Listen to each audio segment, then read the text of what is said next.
Hello ladies and gentlemen, Teo here, back with some more Ever17. We are apparently in the middle of securing tools.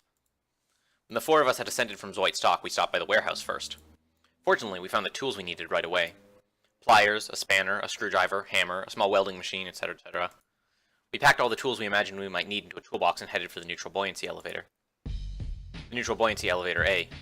A meant egg in German. It was also a literal take on the egg-shaped elevator that traveled up and down rails into the ocean on the side of Limu.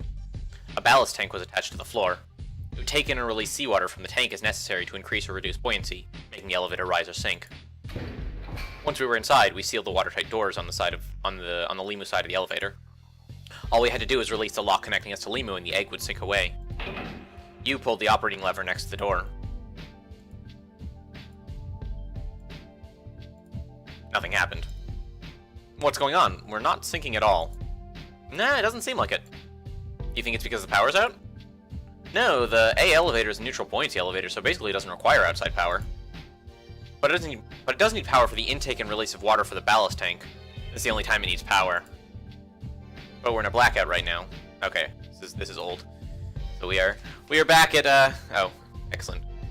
Choices. Is this choice relevant? I don't think this choice is relevant. Oh yeah, I understand. I know all about Archimedes' principle. Couldn't tell you what it is, but I know all about it. I am well versed in the physics. Oh yeah, this is the route where we get the fish instead of the blowtorch. I like the fish solution much more than the blowtorch solution. The blowtorch solution seemed like much more likely to get us all killed. Whereas the fish solution was hilarious. You get to carry a fish around. And like, realistically, any plan that involves carrying a fish around is like A-okay in my books.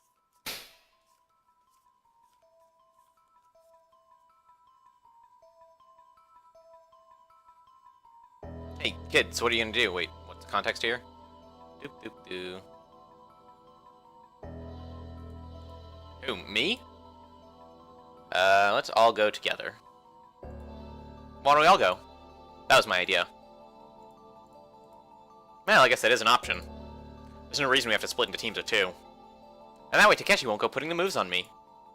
I said I'm not interested. So all four of us ended up moving to the room together. The room was covered in a massive web of pipes. The pipes continued into the adjacent generator room. It seemed by opening and closing the valves, the water and oil pressure could be adjusted. Normally, Lem is responsible for maintaining the generator room, but even Lem can't do much when the generator itself goes out. Anyhow, this is all because the power supply is down. This room is designed so that maintenance can be performed manually at times like this, or during blackouts. That was what you told me. You selected one pipe from the countless rows of them and instructed Takeshi to close its valve. Jeez, you sure have a knack for abusing folk. As he complained, Takeshi did as you had ordered and turned the valve shut. Sarah and I just stood off to the side watching the work unfold. Finally... Damn, it's no good. This won't close. Jeez, you wimp. You're a man, right? You can say what you want, but this valve ain't gonna get shut any faster. It's rusted solid, it won't even budge. Well, how about trying a wrench? Wrench? There's a bolt on the handle, right? If you can get a wrench on it, it might move. Oh, a wrench, huh? Hey kid, you heard her. Give me the toolbox already, would ya? I peered around in the darkness. What are you doing? I said get me the toolbox. But there isn't one here. Huh? Wait. They like went to all that effort to get the toolbox, and then they didn't even bring it? Takeshi, did you forget to bring it? Oh crap, I left it in front of the generator room. Ah, this sucks. Alright, I'll go get it. I ran, heading for the exit.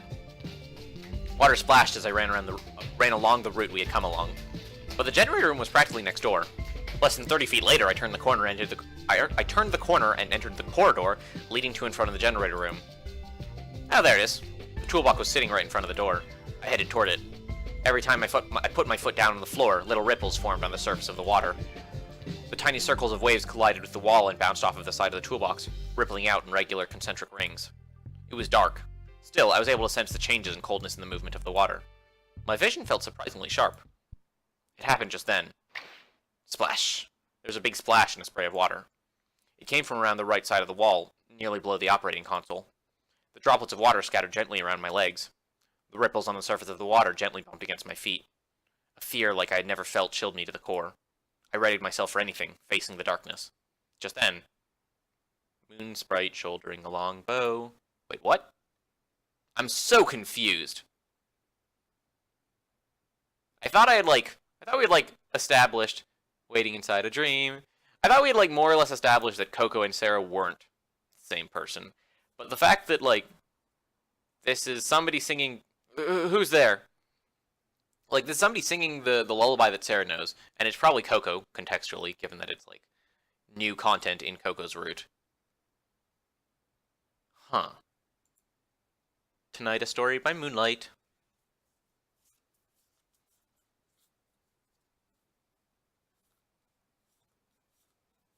Hoping the wait will be short. Story of my life. Like, right now. I'm hoping the wait will be short. Hey, who's there? Sleeping curled and snug.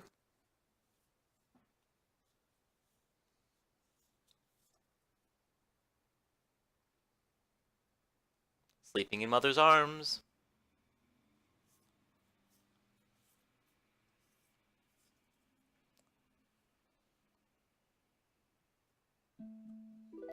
Coco. Hi, Coco. How's it going? I said the name without thinking. The shape that suddenly swelled out of the darkness was undoubtedly the girl from the compression chamber, the one from the day before.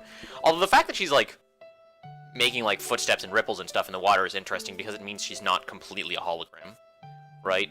I guess that, also sort of follows based on having seen, or, like, under the assumption that she's the one who kicks the can in the game of tag. It also makes sense for... Or, like, that doesn't make sense if we assume that she's just a hologram. The shape that suddenly swelled out of the darkness was undoubtedly the girl from the compression chamber, the one from the day before. And Coco was singing a song. I was waiting for you. She spoke before I could. I waited and waited for you to come. I was waiting, all alone like a moon sprite. Then you should have come to me. I couldn't. That's impossible. Why? Because you wouldn't take me with you. So is she Sarah? Is she not Sarah? I'm super confused. What? Will you take me to where everybody is? Of course I will. Let's go together right now. Just as I said that, splash, a wall of water exploded from near Coco's feet. Droplets of water scattered everywhere like mist.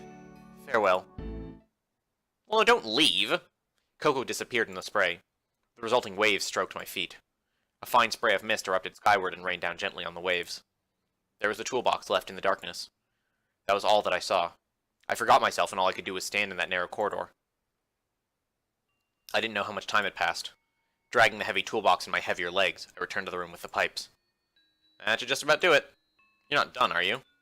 Nope, still getting ready. Oh, I see. We have to repair the generator next door after we finish here.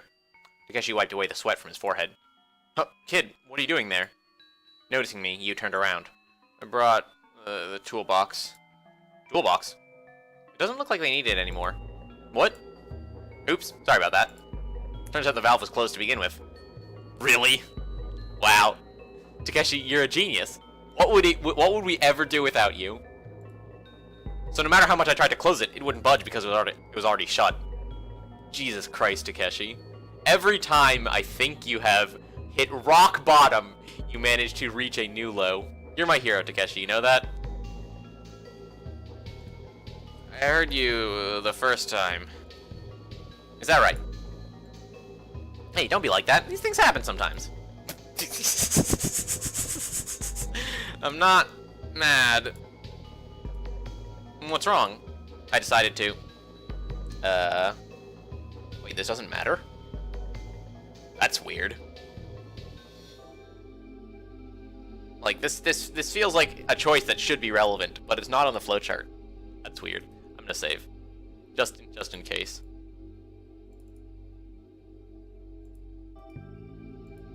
I told them. Actually, I saw that girl again. What do you mean by that girl? The girl that disappeared in the compression chamber.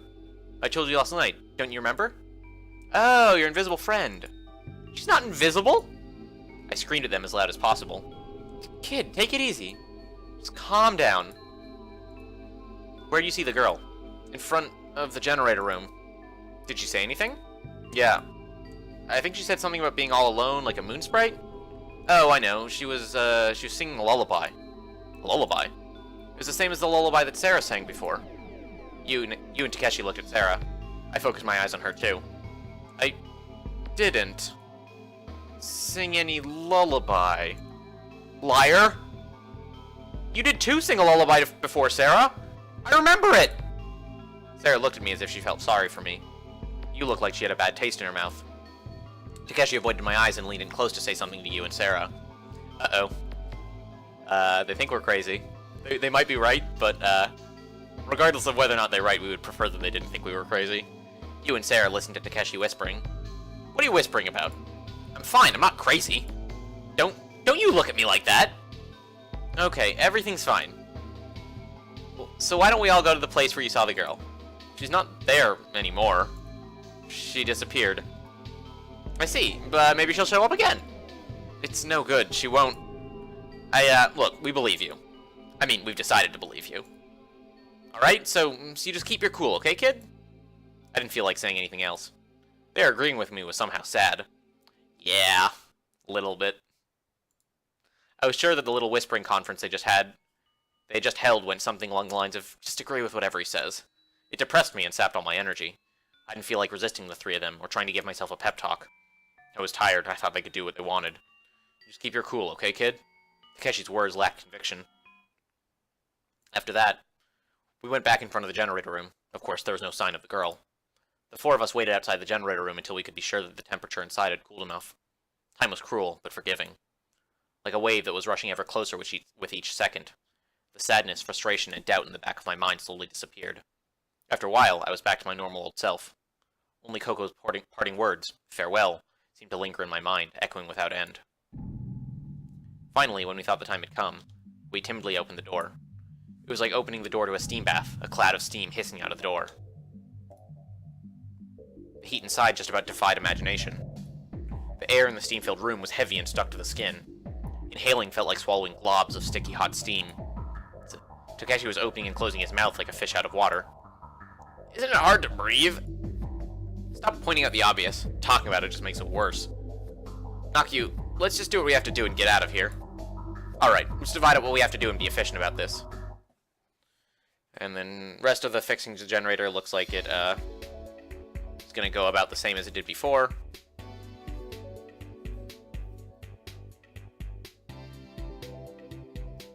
But after this, there's only like one more new scene before the route splits off and we get into the true route proper. So, almost there, I believe.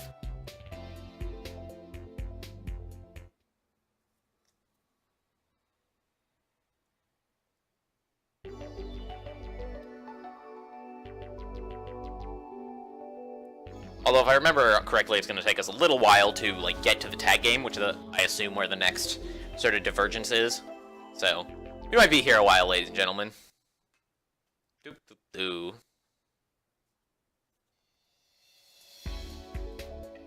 Let me think here. What can I do to fill the time? I can tell a joke. Everyone likes jokes, right? Okay, so here's the joke. So once upon a time, there was this group of scientists, right? And this group of scientists they were astronomers, okay? They were astronomers. And they were... How does it go again? Okay, so they're astronomers, right? And one day, they develop a warp drive.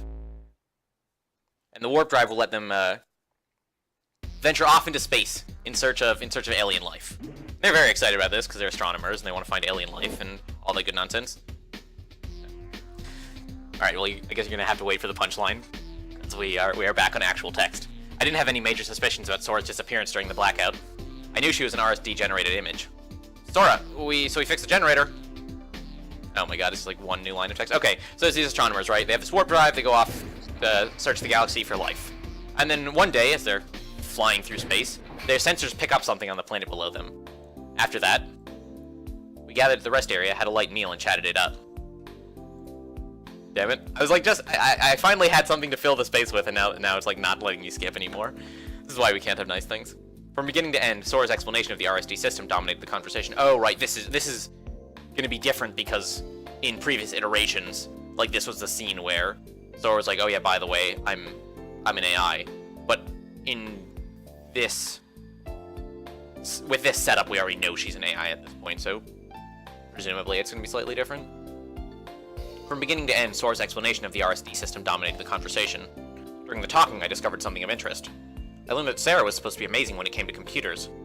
Sarah was floored the day before when she heard that Sora was computer-generated. When Sora gave her a technical explanation, she was able to absorb it all without any problem. You said this about Sarah. Mayo? She's a hacker. Hacker? Yeah, how should I explain this? I guess you could say a computer expert of sorts? Anyway, she knows everything about computers, and she kicks butt when it comes to programming, too. She writes programs just for kicks. Just the other day, she got first place in some cracking contest. Cracking contest? Contest to break codes. Just so you know, it's not illegal.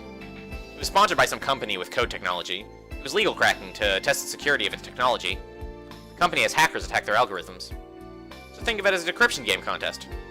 Oh, so it's a game. Just because you call it a game, I wouldn't take it lightly. There were engineers participating from all over the world.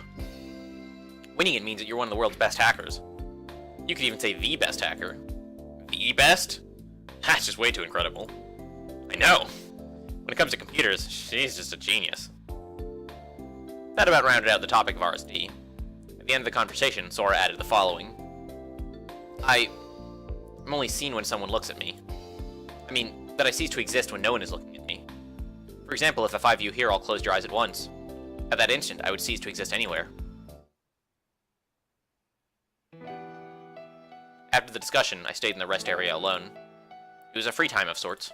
I imagined that everyone was walking around Limu, spending the time as they pleased. We decided when and where we would meet. I didn't know what I should do with myself until then. I was bored stiff. I looked down. The floor was covered with a layer of water. The lights in the ceiling were reflected in the water. It was like the cold light of the moon. I poked my finger into the water. Plop. The water rippled and the surface shook. The light in the water fragmented into disarray, finally returning to its original shapes. I reached into the water trying to grab the light, but I could only grab a little seawater. I couldn't touch the light. Yes, that's how light works. I tried again and again, but no matter how I tried, I couldn't grab the moon. The words that I just heard from Sora cut across my mind again. I mean, that I cease to exist when no one is looking at me. I lay down on the bench and closed my eyes. I thought about Sora. As I thought, my consciousness slipped into a light sleep. It was actually more than a light sleep. I continued my slumber. When I opened my eyes, there was Sora. Kid, everyone's waiting for you. Sora said it softly, peering down at me spread out on the bench. I was still half asleep when Sora and I started heading for the conference room to meet everyone. I thought as I walked the corridors in a stupor. I remembered the words that Sora had said before I slept. I mean, that I cease to exist when no one is looking at me. For some reason, I couldn't shake those words from my mind. I asked Sora walking next to me why she had said them, and this is what she said. Someone sees me. That action allows me to manifest myself for the first time. On that eye, that visual point. That somebody's eye actually creates me. Kid, when you close your eyes, they disappear. We're gonna try it. When I closed my eyes, I decided to test it and covered my eyes with one hand. Instantly, Sora vanished. If Sora did exist, I should have been able to see her head above my hand and her feet below. But Sora wasn't there. My hand kept the laser from reaching my eye, so I couldn't see Sora. Something about it made her seem fragile and temporary. It scared me. I quickly put down my hand. Her beautiful image appeared without a sound. She smiled gently. Sora? Yes? There was no real meaning in my question. Maybe it was just that I wanted to see whether or not she would answer me. Given her fragile existence, there seemed to be a danger that she might slip away at any moment. I was uneasy about it, and at the same time felt a sort of awe about the mystery of it. I felt drawn to her. Is there anything else? Please don't stare at me like that. Sora was blushing. No, nothing else. Sora pinched her lips closed as if she were slightly embarrassed. By the way, kid. Yeah? Kid, have you ever seen the moon? The question came out of nowhere. My mind switched tracks and started looking for an appropriate answer. Probably? The moon, huh? I don't suppose this is a question I should have to think about, but having lost my memory and all, I can't say for sure that I've seen it. But I know what the moon is, and I'm pretty sure that I've seen it. I see. Well, now let's say that you've seen a full moon. And let's say that you closed your eyes. Do you think the moon would still be there? That's easy. Of course it would. And how about if everyone in the world closed their eyes all at the same time? I don't know what you're getting at, but even if everyone in the world closed their eyes, the moon wouldn't disappear. Really? Yes. How can you be sure? Just open your eyes and you can tell, right? That goes against the purpose of this exercise. My question was whether there is any way of measuring whether or not the moon exists if someone closes their eyes. I mean, there's other senses, right? Like, you could poke the moon. I mean, that would be difficult, but doable, right? Hmm? When you close your eyes, do you think this world still exists? What if I told you that not only myself, but all of Limu was nothing but an RSD-generated illusion? What would you do then? Huh? Can you prove that the walls, the ceiling, and all the scenery that you're witnessing actually exists? Is everything I'm looking at, is it RSD? I panicked, glancing around at my surroundings. I'm sorry, I was only joking. That was a joke? Yes, Limu really does exist. I'm not so sure anymore. I mean, I'm pretty sure. But I'm not so sure anymore. You sounded so full of confidence when you answered, I thought I would just tease you just a bit. Sora giggled, covering her mouth. However, I can say this. For humans to know the world around them, they must use one of their 5 senses. If they lose all of those, they lose the ability to tell whether this world exists or not. Another way of putting it might be to say that the perspective is in the eye of the beholder. In this instance, I don't mean just sight, but hearing, smell, taste, touch, all of the senses. The point at which we perceive the world, that is perspective. And I'm the same as the moon. You understand? I felt like I had been able to get the gist of what she meant. Still, I didn't know exactly what she meant by I am the same as the moon. I mustered an image of a silvery blue moon, its light piercing through the dark night. I see, that's what she means. The answer came to me surprisingly quickly. The moon didn't bark like a dog, it didn't smell, and it didn't taste tart like an apple, at least just not as far as I knew.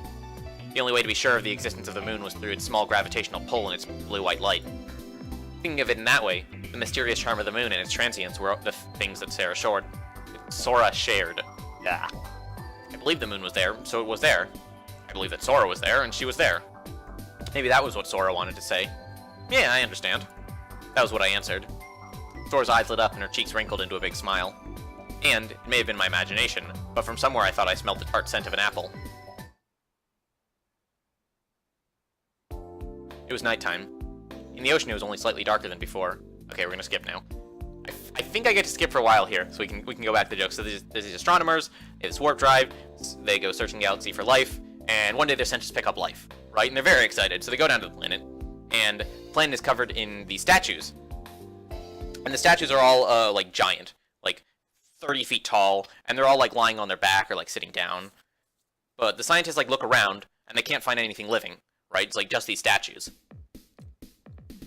And the scientists are, like, super perplexed, because their sensors are picking up life, right? And then they discover that the statues are alive, because their sensors are, like, going off around the statues. They're like, wait, the statues are alive, so they run all sorts of diagnostics and tests on the statues. And the statues are definitely alive. They, like, have heartbeats. But they don't do anything, they're just, like, sitting there. And one day, one of the scientists, who is, like, completely perplexed by this entire setup, he, like, goes to one of the statues and he throws up his arms in frustration. And he shouts, why would a god create a race that doesn't do anything, it just sits there? And suddenly the statue, like, whirs into motion and, like, it gradually, like, stands up. It's, like, very heavy and, like, making big thumping noises. It, like, scratches its chin for a second. And then the statue is like, well, I suppose it wouldn't. And then sits back down. And the scientist, like, light bulb goes off over his head, rather. He's like, oh my god, that's it. It only stands to reason. That's a joke. I'm very sorry. You all had to be part of that.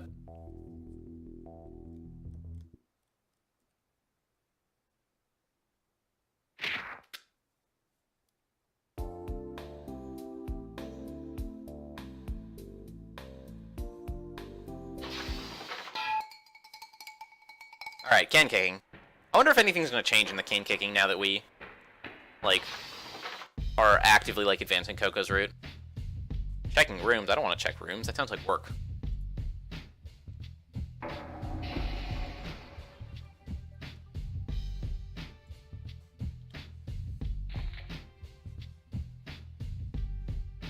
But yeah, I would not be at all surprised if at some point in our game of hide and seek,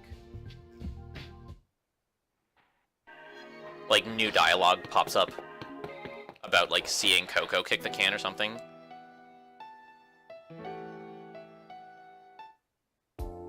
Oh, nope, apparently not.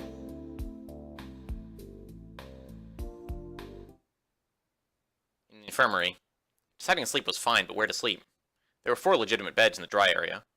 There was 1 in the compression chamber, 2 in the infirmary, and an examination table there as well. Tsugumi was AWOL, Sora didn't need sleep, so there were exactly 4 of us. Takeshi had been relegated to the compression chamber as a potential danger to the women. You and Sarah had said since they were vulnerable young women, they would take the 2 beds. So I got stuck on the hard examination table. Well, rip. Hey, kid. Kid. You asleep already? Takeshi was shaking me. I'd wake up even if I were asleep with you shaking me that hard. So, which is it? You awake or asleep? Should be obvious. I'm sleeping like a log. I closed my eyes. Wow, shut down. Hey, come on, don't be like that. Can't sleep. Last night you seemed like you were sleeping fine. But I'm all alone in this tiny little cramped space. It's like being cooped up in a coffin. It makes me feel... It's the same place you were snoring away last night! You could sleep in a coffin, you could sleep in a cup of coffee. Hey, that almost rhymes or something. Coffin and coffee. Coffee has caffeine in it, that wakes you up. So there's no way a normal person could catch a wink in a cup of coffee. But caffeine wouldn't phase a big lunk like that Takeshi. He'd sleep like a baby. Is that what you're trying to say with that almost rhyme of yours? Stupid. Ah, any way to talk to your elders? I'm going to sleep. Hey, come on, kid. Stay up with me a bit. Good night. I turned away from him. Tug, tug, tug. Thud. Takeshi had pulled me off of the examination table. Takeshi, you're a jackass.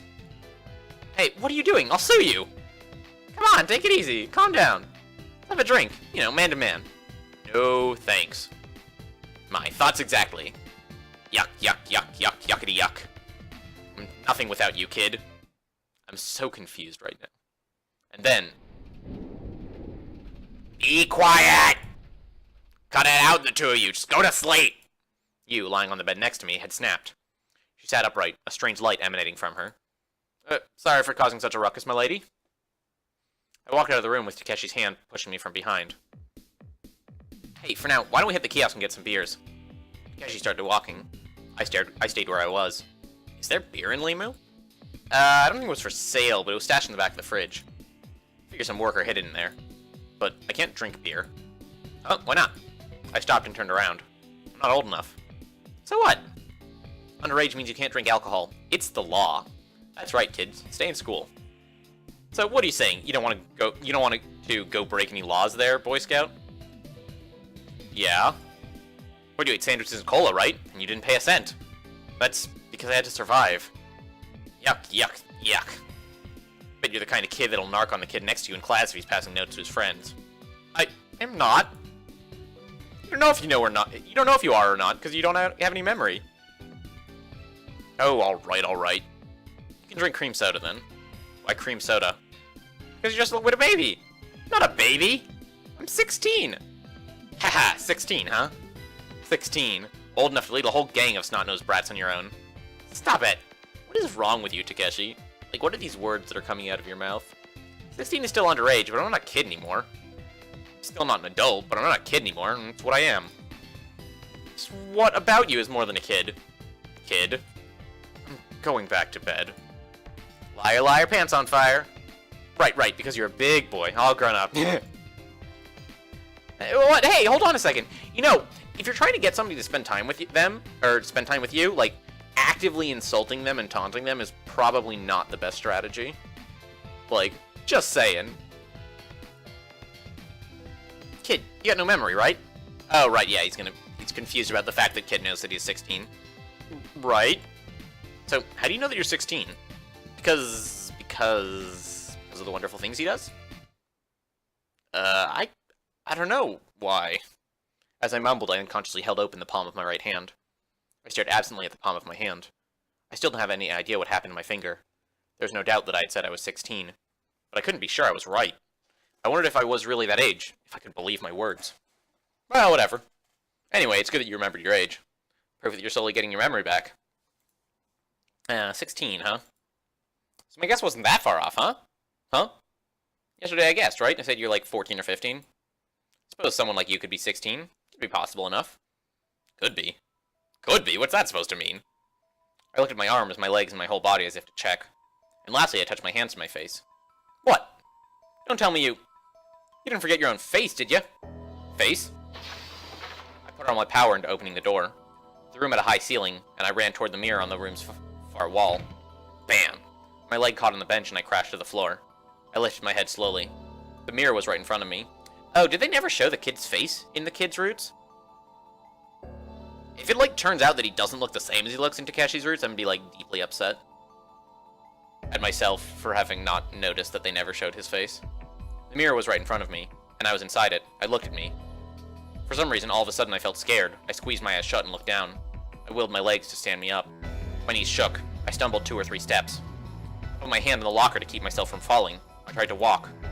It was as if the mirror were sucking me toward it. I put both hands on the mirror. Both my eyes were slightly open. I wasn't able to raise my face yet. I was facing me, and both of us had our hands facing each other.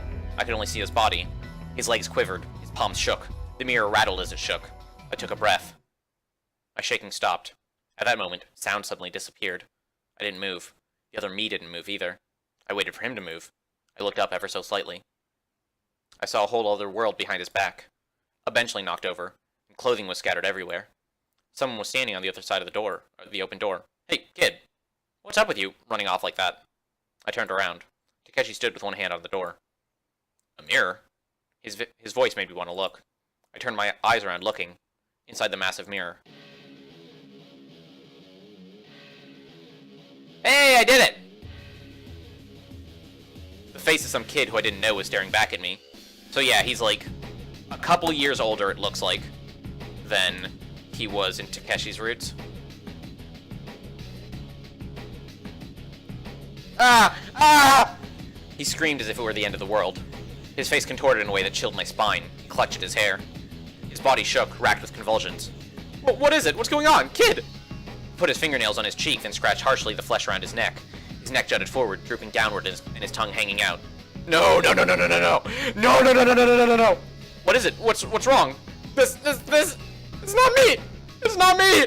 It's not me! What's not you? Ah! Damn, what am I supposed to do? No! No! No! It's not me! It's not me! It's not me! Just hold on. I'll go get everyone. I didn't know who the me in the other side of the mirror was.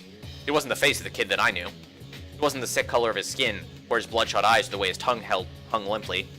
His whole appearance was completely different than anything I had in my memory of myself. He wasn't me. No, I wasn't him. Who was he? Who in the world was I? The me that was standing there didn't know who I was. Where was the real me? Who are you? I asked him, and he asked me. Who am I? I asked me, and he asked he. I was confused and losing touch with reality. Who are you? Who am I? Someone whispered in my ear. I didn't know if it were me or him. Who are you? Who am I? My eyes clouded over and I couldn't see clearly. His body swung back and forth like a pendulum, finally disappearing from my sight. Pure white darkness drifted, floating. But it wasn't me or him floating, but both me and him. I lost sight of where I ended and the world began. I'd lost all sense of everything. I had no way to confirm my existence. I just let myself drift, like a baby floating in the womb. Dissolving. Dissolving, dissolving, dissolving. I dissolved into pure white darkness becoming me. I was nowhere. The me that was nowhere was everywhere. So where was the real me? Who are you? Who am I? And the whispering voice disappeared, swallowed by the dark light.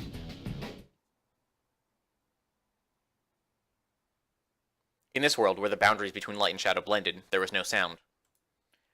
The motion of white waves of darkness surged forward, permeating my skin and shaking my whole body. Something like a hard shell began to resonate and emit a black light from inside. There was no sign that the waves would stop. Rather, they seemed to be getting stronger and stronger. A crack ran down the outer husk. It began to spread like the strands of a web, and soon covered the entire shell. Yeah, I guess I should have been more suspicious about this earlier. Like, the never showing kid's face was not a huge tell, just because there were not that many opportunities where it, like, was unnatural. But I guess I should have been surprised because of how old it looked like Sarah was. Because going off of their, like, default sprite, Sarah looks older than the kid, right? But the kid's supposed to be her older brother. So maybe I was supposed to get suspicious because of that. But, like, now that I know it, what am I supposed to make of it? Like, are the kid's roots chronologically after Takeshi's roots?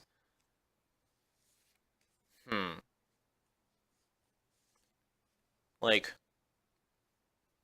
and there's, like, there's all sorts of, like, fuckery going on, right? Because Takeshi keeps having these dreams in his route about dying. So, like, maybe his route is, like, cyclical in some capacity, because, like, he dies at the end of his routes, probably.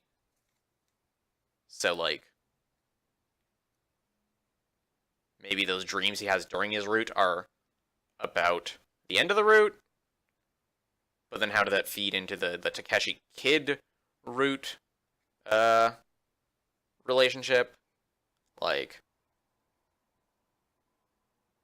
this is like answered some questions and raised a bunch more. It soon began to spread like the strands of a web, and soon covered the entire shell. Pieces began to fall away, dropping to the floor.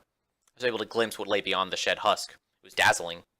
Particles of light, whiter than white, filled the air and began to collect into one another. The light formed a vague image. The image jumped into my field of view. A fragment of a scene familiar to me. I woke up in the middle of the conference room. Me? Why did I feel at such unease with me? If you stare at something for a long time, it can seem to warp and change. So this is a green text box that means Takeshi, right? The unnaturalness I felt right then seemed a lot like that phenomenon. As though I was taking something for granted that I shouldn't. It was probably just my mind playing tricks on me. And not thinking anymore about it, I shook Coco's shoulder. She was next to me, asleep head down on the table. Hey, get up, it's morning. Rubbing her eyes, Coco got up slowly. Oh, good morning, brother. Huh? Oh, yeah, Coco, you have a brother. But hey, you got the two of us mixed up. Oh, brother? You need to get ready or we'll be late for school. Coco was still half in dreamland. Late for school? What are you talking about? Well, it's just the setting it is. Listen. Stop messing around or we're gonna eat. Ah, okay, Takapyon. When Coco and I made it to the kiosk, everyone had gathered there. Also, yeah, we still don't know basically anything about Takeshi's backstory. Like, he's presumably like a college student or something, and he came to the amusement park with friends, but the friends all bailed on him under weird circumstances. Like, we don't know anything about, like, his family, about, like, who his friends are. I'm super confused. When Coco and I made it to the kiosk, everyone had gathered there. Tsugumi, Sora, you, and the kid, all of them. I made my way into the submarine and opened the door of the refrigerator in the sandwich shop. Oh! I spotted sausages hidden in the back, so I decided to make everyone hot dogs. Soon after I'd made breakfast for everyone, I leaned over the counter and said, Alright, whoever wants to eat, get in line. I'm first! Ah, well, here you go. Thank you. Help yourself to ketchup and mustard. I'd like one too. Hey, wait in line, the next person is me. This is probably the way things usually were at this shop. There still wasn't any schedule as to when we might get out of Limu. But in the meantime, we'd stop thinking about the difficult negative things. I'm not sure why, but you look like you're having fun. Who, me? You think so? Fun? I guess maybe.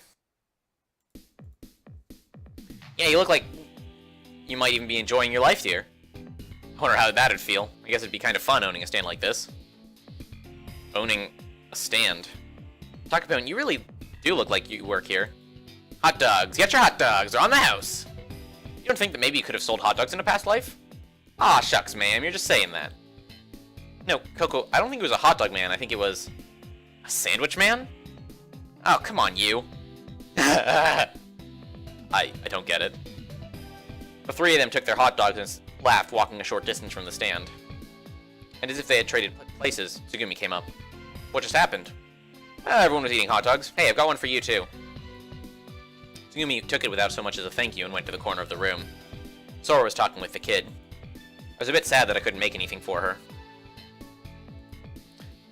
Still leaning over, I stuffed my hot dog greedily into my mouth and watched everyone from where I was. It was May 3rd. It had been 3 days since we'd been trapped.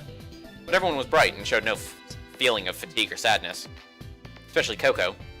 It was hard to believe that she had suffered so much that first night. For no reason, Coco was playing with BB's tail. Looking at her smiling face, I suddenly remembered how we had bumped into each other again. After I got her out of the elevator, I seemed to remember. You're that guy from before! You're the girl from before! The girl and I pointed at each other and froze. Woof! I spotted the scruffy face of a dog circling around her feet. Popo. His name's not Popo. This little guy's name is Peepee, and my name's Coco. Try not to mix them up, okay? But what are you doing here? Well, what do you expect me to say to that? I was trying to go to one of the lower levels, and then all of a sudden the escalator stopped, and... It isn't an escalator, it's an elevator, alright? Oops. I mean evelator, okay? No, not evelator, elevator. If you're on a moving staircase, that's called an escalator, and if you're in a box that goes up and down, now that's an elevator. Try not to mix them up. Does it really matter? Anyways, I don't know why, but all of a sudden I was trapped in this box. Really? Hey! I'd like to get out of here soon. Oh, I'm sorry. I said that and got down to my stomach from atop the elevator. I leaned out from the small hole and stuck my hand out to Coco. Please, help Pee-Pee first. Coco held up Pee-Pee to me, stretching as far as she could make him reach. I grabbed onto Pee-Pee's front legs, pulled him out from the hole in the ceiling. Okay, next is your turn, Coco. I stuck out my hand again. Hey, well, yeah! Coco jumped over and over. Coco jumped over and over, reaching out for my hand. But either she was too short or just had a terrible jump because she didn't even reach my fingertips. Todia! Odia! Hey! Yeah! Achoo! What are these noises? Next, I look over to where Sora was. She was standing next to the kid and talking with Tsugumi about something. I couldn't hear what they were talking about from where I was, behind the counter. Sora Akanagasaki. It was hard to believe that she was only an illusion generated by RSD. I stared at her again from a distance. I thought about what we talked about the day before. By the way, Takeshi, have you ever seen the moon? Yeah, are you kidding? Well, now let's say that you've seen a full moon. And let's say that you closed your eyes. Do you think the moon would still be there? Why are you asking such obvious questions? Of course it would. How about if everyone in the world closed their eyes all at the same time? I don't know what your point is, but even if everyone in the world closed their eyes, the moon wouldn't disappear. Really? Yeah. How can you be sure? Just open your eyes and check, right? That goes against the purpose of this exercise. Wait, why is this the same conversation? I'm super confused. I feel like I'm going to be saying that a lot over the next, 8 hours. My question was whether or not there's any way of measuring whether or not the moon exists if somebody closes their eyes. When you close your eyes, do you think this world still exists? What if I told you that not only myself, but all of Lima was nothing but an RST-generated illusion? What would you do then? Can you prove that all the walls, the ceiling, and all the scenery that you're witnessing actually exist? I'm sorry, I was only joking. That's a joke? Yes, Lima really does exist. You sounded so full of confidence when you answered, I thought I'd just tease you just a bit. However, I can say this. For humans to know the world around them, they must use one of their 5 senses. If they lose all of these, they lose the ability to tell whether or not this world exists. Another way of putting it might be to say that the perspective is in the eye of the beholder. In this instance, I don't mean just sight, but hearing, smell, taste, touch, all the senses. The point at which we perceive the world, that's perspective. And I'm the same as the moon. Her existence disappeared when I closed my eyes. But I felt that Sora had just as much as, no, maybe even more human warmth and caring than the rest of us. Then again, there was Tsugumi's coldness. I guess you're not as dumb as you look. What do you mean by that? I mean exactly what I said. You don't look that smart. This is a trap. And you probably aren't going to get out. No, not just you, but everyone else as well, all 4 of them. You're all the same. Well, what about you then, Tsugumi? Yeah, I suppose I could die in a place like this. Wouldn't be bad at all, I guess. I couldn't forget the cold smile that she had on her face as she said those words. I was thinking this and looking at her. I wasn't sure if she could feel my gaze, but she turned over to look at me, or she turned to look over at me. For some reason, I felt like she could see what I was thinking and I avoided her eyes. The next person to jump in my field of view was you. You had finished eating her hot dog and dancing, hand in hand with Coco. I wondered if it were some kind of folk dance. She smiled so wide it seemed that her face might split and laughed boisterously. Her eyes shone so brightly. But I knew. Behind those eyes was hidden a past filled with sadness. Her father had disappeared 17 years earlier. I thought about the talk I'd had with you the day before. Maybe the reason she carried that album around with her was she wanted something to connect her with her memories of her father. Album? What? Did you have an album that she carried around? I bumped into you and Coco in front of the ruins of Lemuria yesterday. In the palm of Yu's hand was some kind of journal or notebook. She had it open and was staring at a page. Coco was standing next to her, busily peering over her shoulder. What you looking at? We were, looking at these pictures. Pictures? You want to see them? Sure. Okay, I'll show you. What you handed over to me was neither a journal nor a notebook. It was a single file. One small enough to fit in the palm of my hand. It was already open and had several pictures taken from an instant camera stuffed between the pages. They were baby pictures. It can't be. Your baby? No, stupid. I'm 18, okay, and I'm single. Single! Yeah, right. That means that the baby is... It's Naku, dummy! These are from when Naku was a little bitty baby. So this is what you were laughing about? Something wrong with that? I mean, they're adorable, right? My baby pictures. And of course, the fact that I'm cute hasn't changed a bit, you know. Oh, and, can you hand those back? And saying that, you snatched the file out of my hands. This picture is from when I was dressed up in a kimono when I was a kid. And in this, I was head cheerleader for an all-school athletic event. Oh, and this one's from my first day of middle school. You continue to flip through the pages. And here's the one that I took at the talent show my freshman year in high school. Here's Keiko, Minmin, Betty, Chichan, Beef Yamamoto. What? Beef Yamamoto? What kind of name is that? Oh, and couldn't forget my teacher, right? And the firework competition. Hey, here's my trip to the hot springs. Oh, and one from the time I stayed at Ami-chan's. And here we have... Huh? What is this? Oh, that's right. This is when we sneaked into school that one night. And of course the graduation ceremony. There was one more, Here it is. It's hideous, right? I've been crying and crying. So much of Yu's history was there. Smiling faces, sad faces, silly faces, surprised faces, even shy faces. Your girlfriends, boyfriends, teachers, people, afternoons, nights, good times and hard times. It goes without saying, but shown in those photos were people I didn't know, places I didn't know, and a you that I didn't know. Oh, and you looked like she had no intention of stopping, so I rushed to get a word in. You, so what is this, like your life's history album or something? A history album, well, I've never called it that before, but if you had to label it, I guess you could call it that. So why are you carrying that with you? Huh? Why do you even need to ask? Takipin, you don't know? All girls carry around things like this. It's normal. Is it? Like, I'm not a girl, so I guess I wouldn't know, but that doesn't sound normal. You don't say. Yeah. Well, all the girls I know carry them around. I wonder what everyone's doing right about now. You murmured softly to herself as she flipped through the pages. Do any of these people ever worry about me? Oh, yeah. Do you live with your mom and dad, Takapyeon? Or do you live by yourself? Coco threw the question at me abruptly. Before answering, I tossed the question back. How about you, Coco? You're probably still living with your parents, aren't you?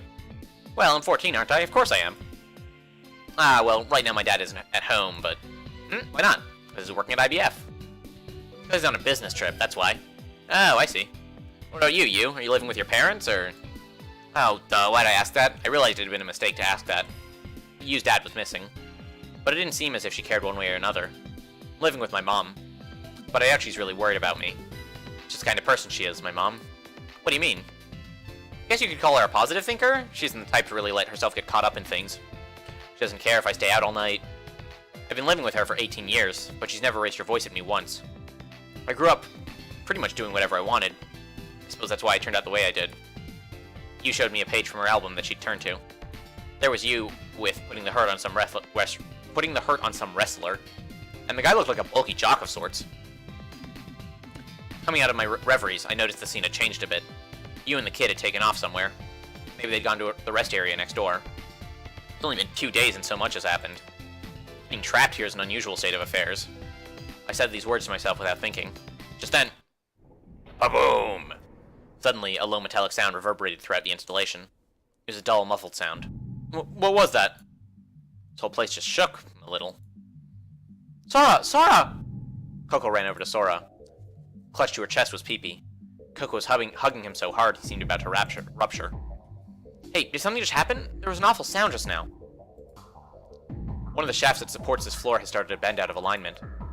It appears as if the ocean currents may have caused it. How dangerous are we talking about here? Well, it should be within the margin of error, but... No, wait a second. There's an anomaly in one of the pressure-regulating pipelines at Dwight Stock's warehouse. What are pressure-regulating pipes? These pipelines are responsible for adjusting the pressure inside the multi-layered bulkheads comprising Limu. The anomaly is only slight, so you shouldn't have to worry, but I think it's best if someone goes to check on it. Would you please go for me? If any of them should rupture, for whatever reason, I'm incapable of repairing them. Would you please go for me? Sure, leave it to me. I'll go too. Tsugumi, you sure? Well, if we're gonna fix something, we'll need tools, right? I know my way around a workshop. Alright, let's go. I'll help too. Off! Okay, you can come too, Coco. By the way, does anyone know where you and the kid went?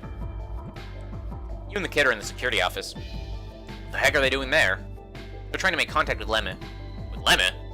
What am I thinking? I've got other things to worry about. Alright, 3 of us are going to the warehouse. Sora, give you and Kid an update of the situation, will you? Understood. We opened up the door to the storage room to find the floor covered in water. The water level came up to the tops of my shoes. From the back of the room, we could hear a hissing sound coming from somewhere. The sound drew our attention. There was a faint crack in the pressure-regulating pipe, and water was dancing out of it in a fine mist. That's all it was. It didn't seem like we had anything to worry about. It seemed like we'd be able to fix it in no time. Tsugumi had opened up the toolbox that was in the corner of the room and started spreading a few tools out in front of her. What do we need to do? The pipe here is bent a bit. I'm gonna clamp a metal sleeve on it. Would you support the pipe for me? Roger that. What should I do? On the other side of this, there should be a valve attached to this pipe. You see it? I want you to loosen that a bit. Okay, gotcha. In this way, the three of us started working in unison. We opened and closed the valves on a number of pipes, reattached pipes, and welded shut cracks. Takeshi, don't just stand there. On to the next pipe. Huh? Oh, okay. First take that blue valve, and after that I want you to turn the red valve. We'd fixed a number of pipes, but the sound of escaping steam still hadn't stopped. Alright, Coco, wait just a bit. Okay, I'm ready. Takeshi, move the valves in the order I told you. Now. Hey, you listening, Takeshi? Yeah, alright, I'm sorry. Blue then red, right? Yeah, loosen then shut them again. I set myself upon the blue valve in front of me. I was supposed to loosen this. I was supposed to turn this counterclockwise, yeah. I turned the blue valve with all of my strength. The sound of rushing steam grew softer. Alright, now close the red valve. The steam dancing from the pipe grew weaker. Alright, that does it. Okay. Coco, hold on just a little longer. Okay. Holding up her left hand to shield her face, Tsugumi operated the welding torch with her right hand. The crack in the pipe closed visibly. Takeshi, after weld is on, I want you to return the valves to their original positions right away. Okay. Tsugumi finished welding. Now turn it back, fast. Alright, jeez. I quickly turned the valves in the opposite direction. I could feel the steam flowing through the valve. Coco, this pipe's done. Go on to the next one. Okay, where is it? Hold on just a second. The water underfoot still hadn't gone down at all and was swirling around. The air conditioner on the wall was sucking in water and gurgling it out. It appears it had also shorted out. I could see blue-white sparks jumping around inside. That doesn't shock me. As soon as I thought this, it sounded like the air conditioner was about to break apart. Smoke started pouring out from the exhaust vent, and from the intake port, murky water started gurgling out. The area around my legs was quickly getting grimy. Water. The water that was in the suction pipe is starting to backflow. Be careful. Ah! My leg got caught up in a jet of muddy water and I lost my balance. I reached out to grab something. I caught onto a stack of crates and old containers lying nearby. It made an ominous sound. My body draped awkwardly over the containers. I lifted my gaze. The top of the stack was wobbling precariously. I looked at Tsugumi. Our eyes met. She was frozen in place, holding her breath. I shot a glance over to Coco. She had her back turned to me and was grabbing onto a pipe. I looked up at the ceiling again. It all happened in an instant. The containers, having lost their balance, started to rain down. Chunks of metal, rusted pipes, thick iron cylinders. There was no sound. I perceived everything in vivid slow motion. Countless pieces of metal, all pouring down quietly. Though my mind was spinning, my body couldn't catch up. I couldn't talk. I couldn't move. Crashing metal. A raging monster. With its sights fixed on the small frame. Pouncing, devouring. All of it headed for... Coco! Coco! Huh?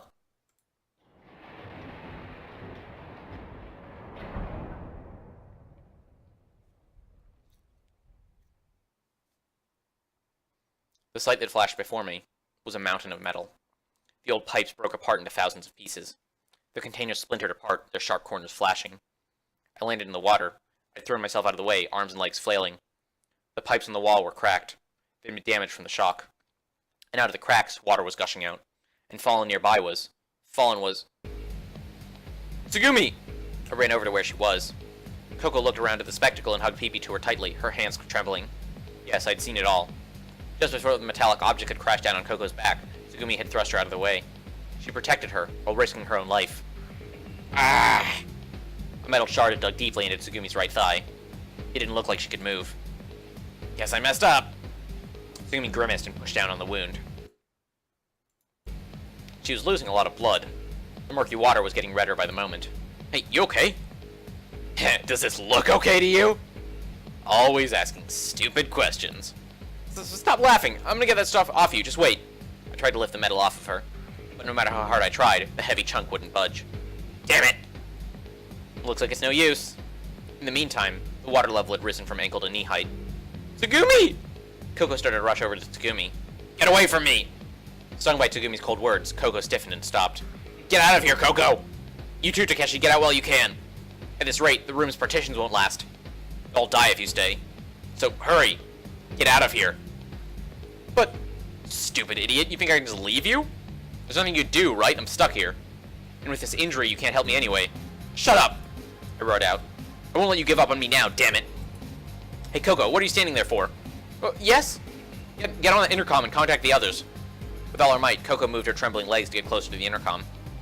It's no use, it's broken. I pushed the button, but nothing happens. So run up and tell the others to get over here. Okay, I'm going. Although she looked flustered, Coco nodded and ran off. The door to the warehouse closed. Soon, water came up to the bottom of the door. The water continued to rise. From her waist down, Tsugumi was almost completely underwater. The water level was almost over my knees. What are you trying to prove? Doesn't mean anything, just leave. I don't want you here. I wouldn't be here if there wasn't a reason. I can't just leave you here. Why not? I've taken nothing but abuse from you, and you still haven't thanked me properly yet. Oh really? Well, that's reason enough, I suppose. Tsugumi laughed weakly. Her lips were trembling. The murky water was spreading. It's gotten cold in here. Alright, Tsugumi, I need you to stay with me now. I chose my words as carefully as possible. I'm perfectly sane. You'll be okay. The wound isn't that deep, so don't worry. I was lying. Even I could tell that her wound was life-threatening.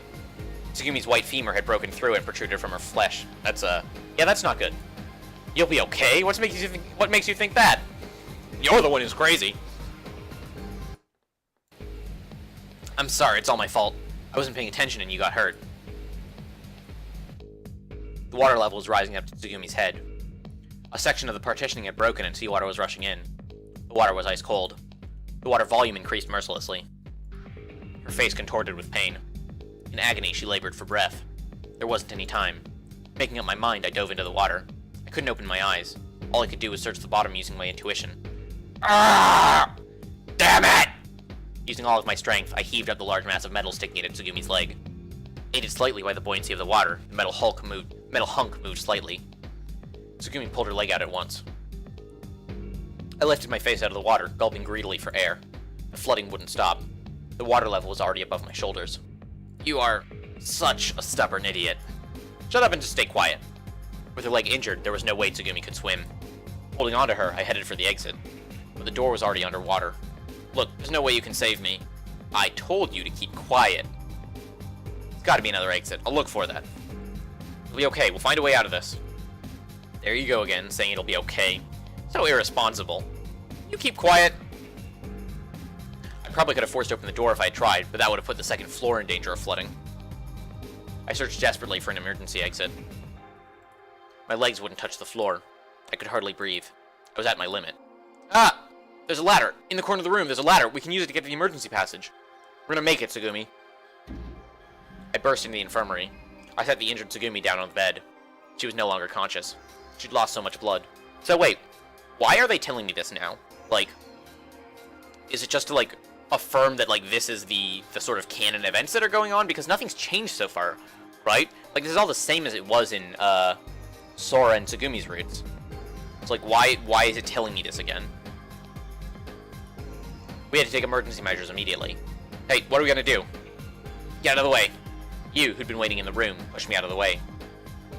A tourniquet was taken out from the rack of medical instruments on the wall and fastened around Tsugumi's thigh. This is bad. What's the status? How bad is it? Can't we use that scanner to check it out? I pointed to the LMRI. Doesn't work. Sora already told us it's broken. Oh, yeah. Well, what can we do? I'll have a look. Sora put her hand on Tsugumi. A holographic window appeared in the air. A small sensor or camera started moving on the ceiling. Well, this is just a bioscan, so I can't tell for certain, but her femur is fractured, and it looks like it might be compound. That and the artery is severed. She'll need sutures. I've stitched up my finger before. It was with a survival kit, but... Well, do you think you can assist me? I'll do my best. Do you have anesthetic? I'll get it ready. The laser scalpel, forceps, and sutures. Everything we need is already in the room. Sora moved the electric wagon and used its robotic arm to gather the necessary surgical tools. Yu flipped up Tsugumi's skirt and fiercely plunged her hand into the wound. Takeshi, you're in the way. Yu pointed angrily at the exit. Yeah, sorry. Take care of her, okay? Leave it to me. Yu looked determined to show us all what she was capable of. As soon as I left the tense atmosphere of the emergency room, my fatigue hit me. And I guess we're going to see the resolution of this tomorrow, because that's it for me. So, thanks for tuning in. I'll catch you all tomorrow.